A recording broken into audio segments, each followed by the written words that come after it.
साहित्य में, प्रशासनिक सेवा में, न्यायिक सेवा में, शैक्षणिक सेवाओं में जिनका बहुत बड़ा योगदान रहा है, वैसे कायस्थ समूह को अपमानित करने का लगातार काम है। देश के बहुत बड़े नौकरशाह रहे, विदेशी मामलों के जानकार, आर्थिक मामलों के जानकार यशवंत सिन्हा जी के सुपुत्र जो वैश्विक स्तर पर अपनी पहचान रखते हैं, जेल में मंत्री रहे हैं, आर्थिक मामलों के जानकार हैं, उनको भी निशाना बनाए।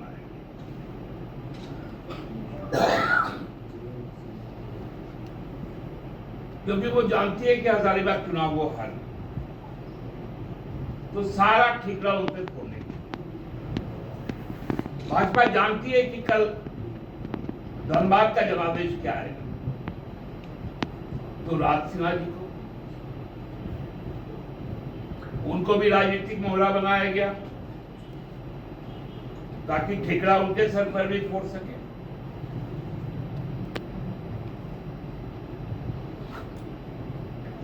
और ये लोग सबका साथ, सबका विकास, सबका विश्वास करना रहा। और जब लोगों से शोकॉज किया गया, उनके जब जवाब आए, तो भारतीय जनता पार्टी ने कहा कि ये लोग सामंतवादी सोच के लोग,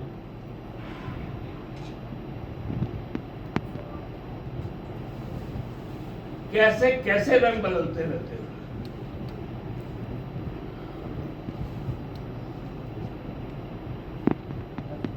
मतलब चुनाव जीतना ही है, इसलिए किसी भी पृष्ठभूमि का व्यक्ति हो, वो मंत्री जो उनके मतदाता मंडल के सदस्य हैं, वहां के लोकप्रिय जनप्रतिनिधि हैं, जरमुंडी और मधुपुर के, राज्य सरकार के मंत्री हैं,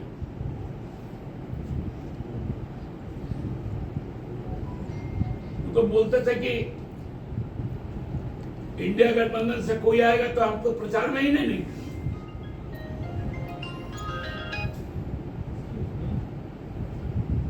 जो अपने एफिडेविट में गलत जानकारी दे रहे, एक व्यक्ति का नाम ले रहे हैं, अभिषेक झा, जो वहां पर निर्दलीय चुनाव लड़ रहा है, कि मुझे करोड़ों रुपए उससे मिले उधारी, और वो कह रहा है कि हम तो दिए ही नहीं है। तो क्या ईडी ने जो अभिषेक झा से पूछताछ की थी, कहीं ये वो अभिषेक झा तो नहीं है? क्योंकि प्रत्याशी तो मना कर रहा है, और उन्होंने एफिडेविट करके दिया है कि नहीं, हमको अभिषेक झा ने दिया।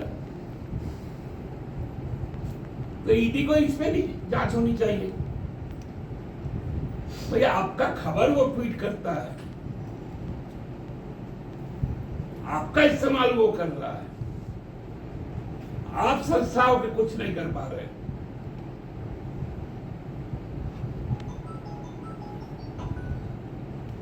तो एक कहावत है ना, मरता क्या नहीं करता। तो ये भाजपा अब अपने अंतिम सांसों की लड़ाई लड़ रही है, जो 1 तारीख को समाप्त हो जाएगा, और 4 तारीख को इस देश में जो नारा हम लोग सबको जानते हैं, वो पॉलिटिकल नारा होकर उभरेगा।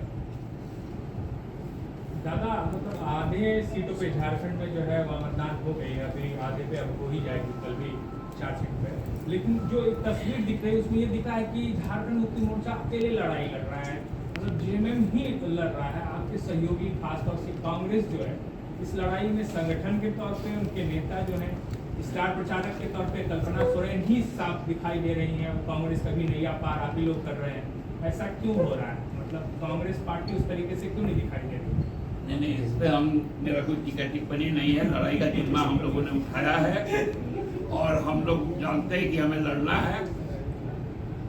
और हम 14 सीट पे, आप लोग बार बार पूछते थे कि आप कितने सीटों पे लड़ रहे हैं, और मैं बार बार कहता था कि मैं 14 सीटों पर लड़ रहा हूँ। आज आप उसकी पुष्टि कर रहे हैं कि हम 14 सीटों पर चुनाव लड़ेंगे और हम 14 सीट जीतेंगे। निर्वाचन आयोग ने बीजेपी को चेताया है कि चुनाव के आदर्श आचार संहिता का पालन करें, साथ में भारत सारी को भी और सेल को भी। बीजेपी को कहा कि 426 पर्ची जो है वो आदर्श आचार संहिता खिलाफ है। क्या लग रहा है आप लोगों को? आप लोग शिकायत लेकर गए थे। देखिए, चुनाव अब ये भी हम लोगों के लिए फॉर्मेलिटी, अपने ही वर्ग समाज के लोगों को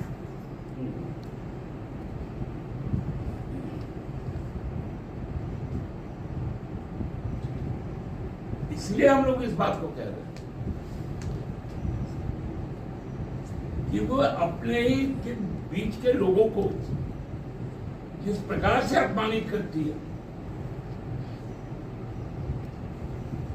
ये चीजें बताती हैं कि उनकी सोच क्या है।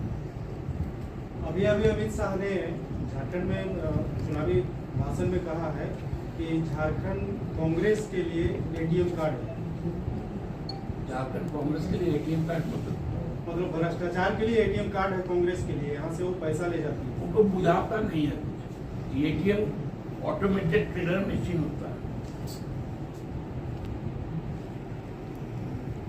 और कांग्रेस के लिए बोलिए तो कांग्रेस से पूछिए। हमने तो कहा है कि उनका जो विभाग है,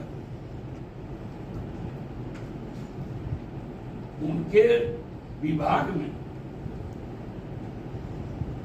जो चीजें की जा रही है, अब बताइए ना, ईडी ने जिसको गिरफ्तार किया, उस व्यक्ति से भारत की जो वित्त मंत्री है वो मिलती है, कुछ कागजें लेती हैं, उसका फोटो आता है, और उसी वित्त विभाग का ईडी उसको अरेस्ट करके ले जाता है।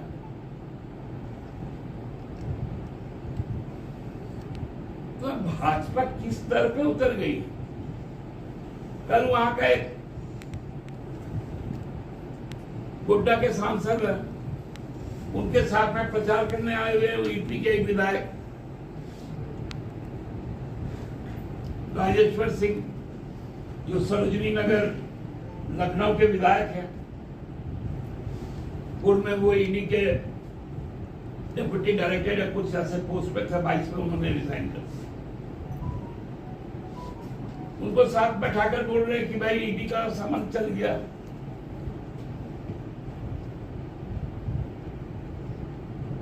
आज हम तो चुनाव आयोग पे हैं, हमने कहा कि एफआईआर कीजिए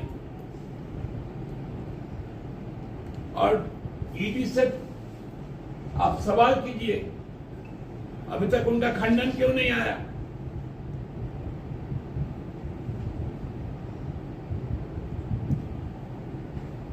तो उन्होंने तो कहा हमें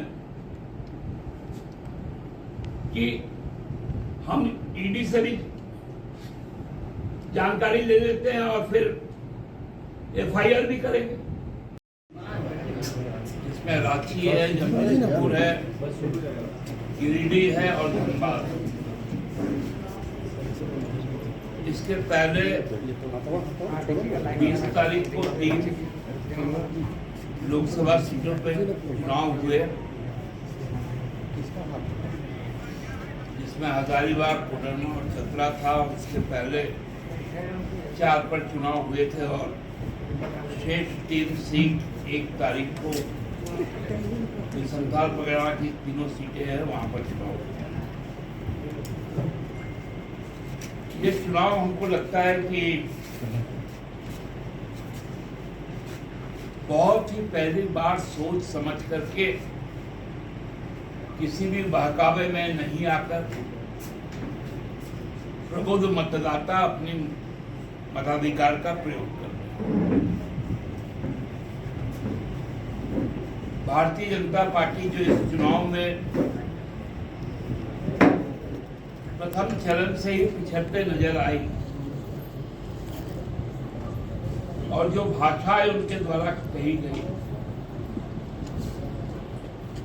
धर्म के नाम पर, संप्रदाय के नाम पर, और अब वो चीजें धीरे धीरे जब एक बहुत बड़ा वर्ग उनको निष्कासित करने लगा तो धर्म से नीचे उतरकर वो जाति समूह में बदल गई। हम लोगों ने देखा था कि जब चुनाव का टिकटों का बंटवारा हो रहा था, जो मतदाताओं का एक बड़ा सबल और प्रबुद्ध वर्ग है, क्षत्रिय समाज, उनके प्रतिनिधियों को टिकट से वंचित किया गया तो उनकी एक नाराजगी है और समाज का एक बहुत समृद्ध बौद्धिक वर्ग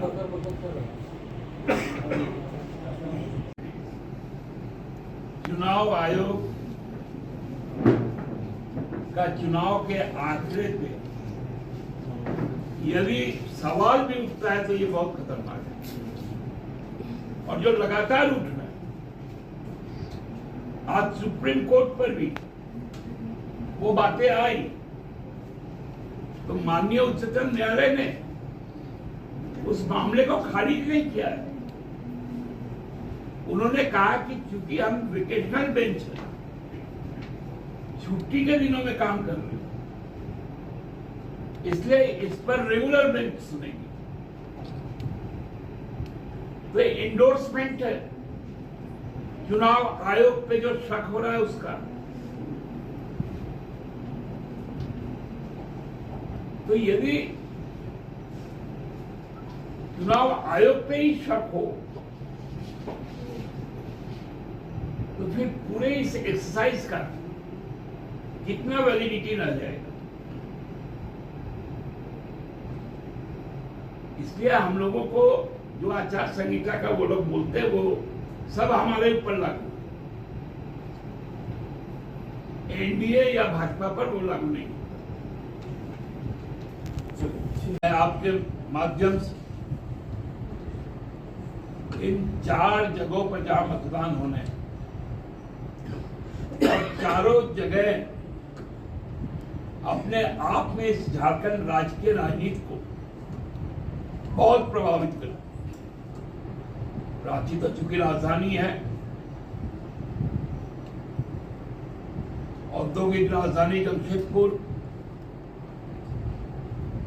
खनिज की राजधानी धनबाद,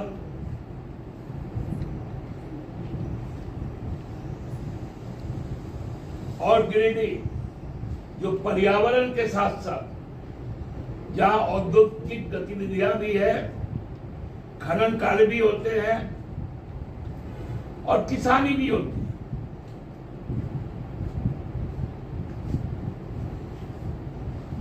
ये चारों जगह में आम मतदाता ज्यादा से ज्यादा संख्या में मतदान करे,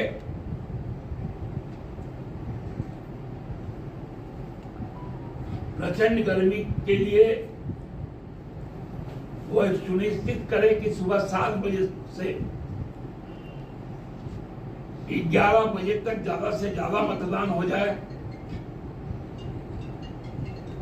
और फिर 4 बजे से जाके लाइन में खड़े हो जाए